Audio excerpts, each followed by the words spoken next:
Vətən uğrunda canından keçərək fəda etdi vətənə öz canını.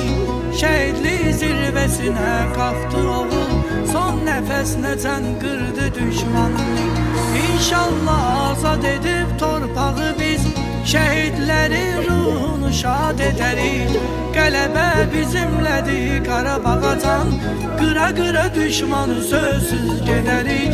Qıra qıra düşmanı sözsüz gedərik. Ay anam sil gözümün yaşını sil, ürəyi dağlaman olar.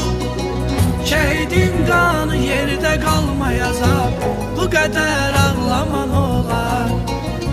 Ay anam sil gözümün yaşını sil, ürəyi dağlaman olar. Şəhidin qanı yerdə qalmayacaq, bu qədər ağlaman olar.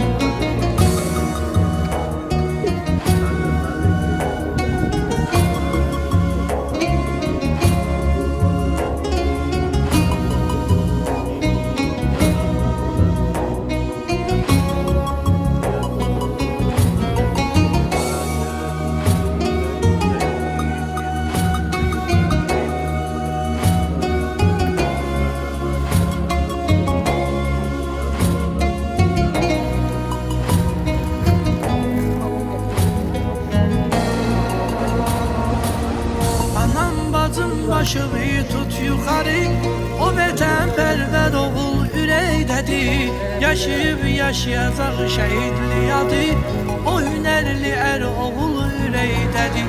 Bax kimi oğulların qisasını alarıq biz Allahın izniyle.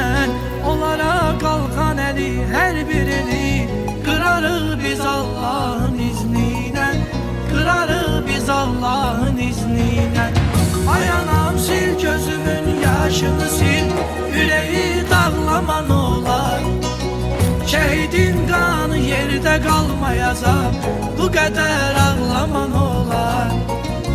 Ay anam sil gözümün yaşını sil, ürəyi dağlaman olar. Şəhidin qanı yerdə qalmayacaq, bu qədər